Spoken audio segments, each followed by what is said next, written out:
E eu acho que para a gente começar essa conversa, é, podia falar um pouco para a gente como que ela funciona, qual que são os receptores, o que tem na cannabis assim que afeta o sistema nervoso central, onde vai afetar, acho que começar por esses aspectos. Legal. Eu gostaria de dar algumas informações, é claro, até para estimular, eu acho que eu encontro nessa molécula uma ferramenta a mais, uma oportunidade a mais, né, de tratamento. Mas o que eu vou estar falando talvez não estimule tanto, no sentido de que não é uma molécula tão simples de ação. Ela tem alguns vieses, inclusive associado aos outros elementos dela. Bom, como é que isso começou? Então a gente sabe que a cannabis, a planta em si, né, veio migrando aí através de milênios e intuitivamente se observava que apresentava alguns efeitos, alguns recreativos, outros medicamentosos. Era a medicina, entre aspas, baseada na evidência. O boom mesmo, o interesse maior, cresceu quando o Dr. Rafael Michelin, na época de 1960, 68, agora não me lembro direito, descobriu, ele conseguiu evidenciar a molécula em si. A molécula que ele evidenciou primeiro foi o THC, assim chamado, que é o tetrahidrocannabinol. Então, o que acontece? Na planta cannabis, que existem várias espécies, e algumas, essas espécies, o que acontece nessas espécies? A concentração dos elementos muda. Então, a gente tem mais interesse em algumas das espécies, né? E farmacologicamente, até para fazer o extrato, é claro que é melhor se tiver um cultivo quadradinho, né? Que fica mais fácil de dosar todos os elementos. Mas o THC foi o primeiro elemento que ele descobriu e conseguiu observar que tinha uma importância muito grande para a espasticidade e dor. Tanto que começaram a ser foi sintetizado o THC para uso, que é o Mevatil, não quero fazer propaganda, mas assim, alguns outros produtos para espasticidade, isso já na década de 80, 1980. Mas aí, um pouco depois, lá por 1990, final de 80, foi descoberto que nós temos um sistema próprio para recepção desses elementos. E mais do que isso, nós produzimos elementos muito semelhantes aos componentes mais comuns, de maior abundância na planta cannabis. Então, THC foi o primeiro. Outro elemento que tem em maior quantidade é o sim chamado CBD, que é o canabidiol, né? São os elementos em maior proporção nas plantas de interesse.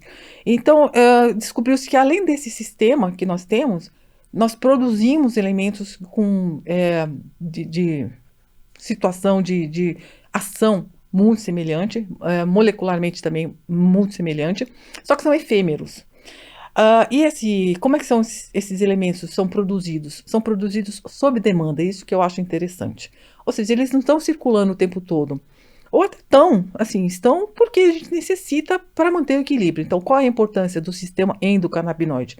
É um sistema de homeostase. Ele vai lá tapar fogo, abafar fogo, tá? E é um sistema de relacionamento entre os nossos outros sistemas, cardiológico, endocrinológico, respiratório.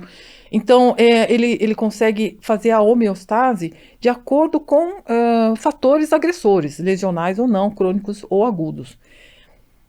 Qual seria a sinalização para a produção desses meus endocannabinoides? É a morte celular. Então, essa morte celular pode ser traumática, tumoral, inflamatória. Ou então ações repetitivas, vamos dizer assim, desgastes físicos, sem a adequada compensação, né? Então, assim, acaba gerando um processo inflamatório que libera elementos que são os básicos para a formação da minha, que nós chamamos de anandamida, e o 2-glicerol AG, que são os nossos endocannabinoides principais. Então, quando o meu sistema, teoricamente, não consegue compensar essa falha menor ou maior no meu organismo, eu tenho sintoma, né? Ou porque ele não consegue compensar, ou porque ele é ineficiente nessa defesa. Também pode ser isso.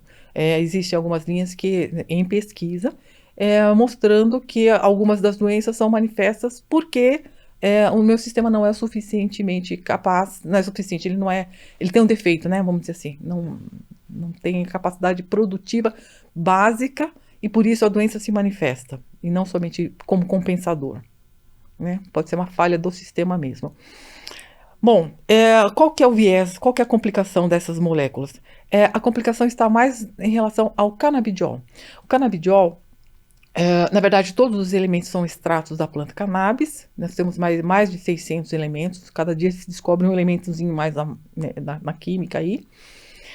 Mas são lipídicos. Então, sendo lipídicos, eles se distribuem bem onde tecido gorduroso e sistema nervoso central é gordura, né? Banha de melina é a Sim, própria e gordura. acabam. A questão do tecido gorduroso é que ele acaba infiltrando também. Infiltra. Então, paciente com maior sobrepeso é um problema. Paciente com gordura hepática, a gente tem que tomar um cuidadinho a mais. Então, paciente com maior gordura subcutânea, paciente com hepatopatia, com gordura hepática, a gente tem que tomar um certo cuidadinho.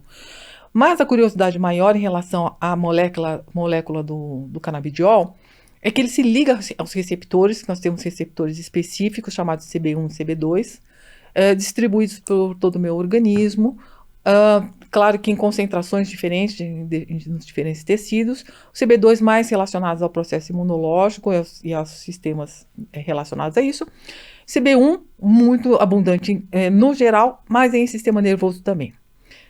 Interessante é que descobriu-se que, embora distribuído vastamente no sistema nervoso, no centro respiratório não foi identificado o receptor CB1. Então isso, teoricamente, nos dá uma certa garantia, uma certa segurança. Sim, a gente tem um receptor, né, que funciona no sistema nervoso central de forma ampla e que não inibe o centro respiratório. Né? Então, por enquanto, a informação que temos é essa, até a prova em contrário, então isso parece que nos dá uma certa garantia, tanto que nos estudos não em humanos, mas em animais não se descobriu dose letal, não tem dose letal, né? A gente pode ter efeito colateral, efeito não desejado, mas não dose letal.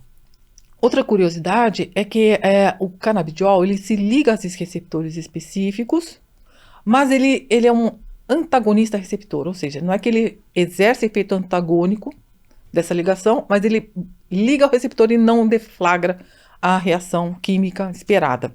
Então, como é que ele age? Ele age bloqueando a ação da enzima que metaboliza o meu endocannabinoide, ou seja, a ação dele seria mais fisiológica, considerando assim, mais natural.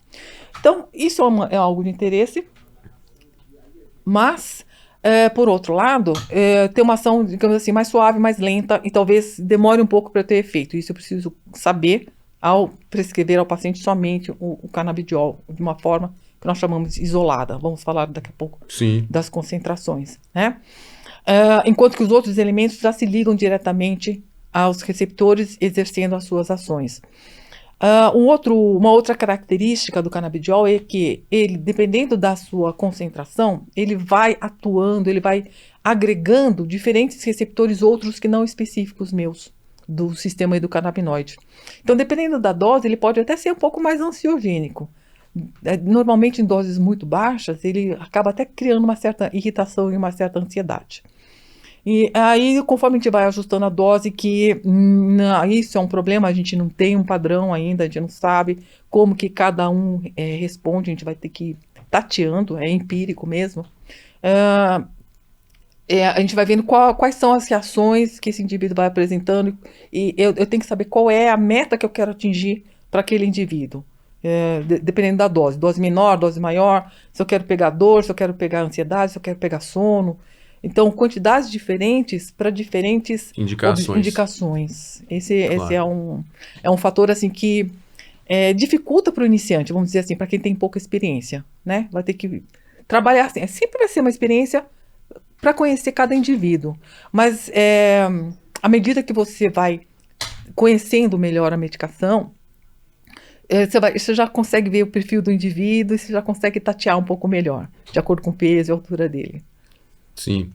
Eu queria que você falasse um pouco pra gente dessas apresentações que existem, tanto do ponto de vista de ter mais THC, de ter CBD e de outras apresentações de spray, ou apresentação mais comum aqui no Brasil é óleo.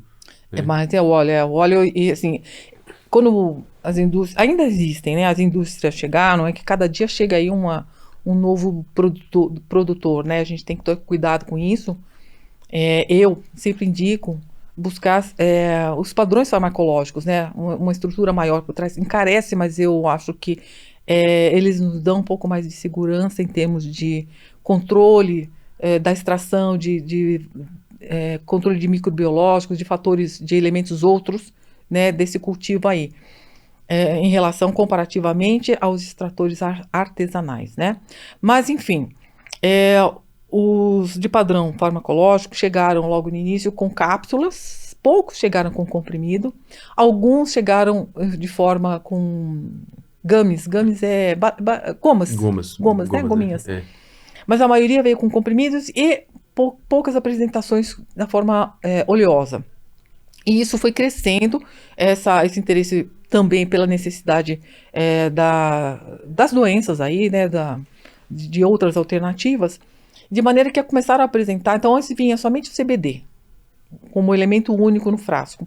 Aí começou a vir o CBD mesclado em proporções diferentes com THC, ou então até 0,3%, e depois na proporção de 1:1, na concentração de 1:1. E agora nós temos a apresentação que é chamada de Broad Spectrum. O Broad, o que é? São todos os elementos menos o THC, ou os elementos que potencialmente podem se transformar em THC no nosso organismo. Tem elementos mais instáveis. E temos o Full Spectrum, que é o extrato puro, incluindo os elementos todos que se podem virar THC e o próprio THC. Só que vem em concentrações diferentes em cada frasco. Então, o que a gente precisa fazer? Médico precisa saber lembrar de fazer conta, de saber fazer proporção assim, daquele frasco, se tem 30 ou 60 ml, quanto que tem de cada concentração de cada elemento por ml, vamos dizer assim, e transformar, ver quanto que tem gotas. Isso é um outro problema. Sendo óleo, 1 ml para a gente equivaleria a 20 gotas do líquido. O óleo tem uma densidade diferente, varia muito com temperatura. Pode variar entre 34 e 36 gotas no conta-gotas padrão, que às vezes não é. Que às vezes não é. Então, transformar, talvez, fazendo continha em quanto que tem por ml em gotas e fazer a comparação. Então, assim, muitas pessoas, às vezes, falam, isso aqui está muito mais barato, mais em conta. Mas essas variáveis também, elas complicam muito do ponto de vista de padronização para estudo, né? Muito. Isso complica demais, porque isso é um viés tremendo, uma heterogeneidade no trabalho científico, ou mesmo na meta-análise, que você compromete... Complica, né, assim, a valorização da informação que você tira ali naquele trabalho. Se realmente foi efetivo ou não, né? Você vê que, assim, nos estudos, a gente já tem uma certa... um range, né? Não é todo mundo igual, claro, mas você pega uma patologia e tenta deixar mais ou menos, né, aquela idade, gênero e tudo mais, deixar o mais padronizado possível. Aí um grande problema para a gente ter mais dados científicos seria justamente patologias, como... no início, foi pensado, no início e ainda né, como uma medicação alternativa, ou seja, quando você já tentou 1, 2, talvez 3, depende da patologia, e não funcionou, ou associou e não funcionou, então seria uma ferramenta aí de recurso, né? O difícil desse tipo de trabalho, quando a gente coloca uma análise desse jeito, é porque se você já pegou um paciente que tem determinado doença, você já testou 3, 4 medicamentos, a chance dele responder ao 5º medicamento é baixa também. Então você acaba tendo um viés que você prejudica a análise da medicação em outras situações de boa resposta, né? Isso também é um viés de seleção, quer dizer, você pegou os pacientes refratários, isso é um viés de seleção que você prejudica a resposta da medicação, né? Dos saber pacientes. Da efetividade real, né? Realmente, porque se só pega o refratário, aquilo ali vai ser mais difícil de tratar. Com certeza.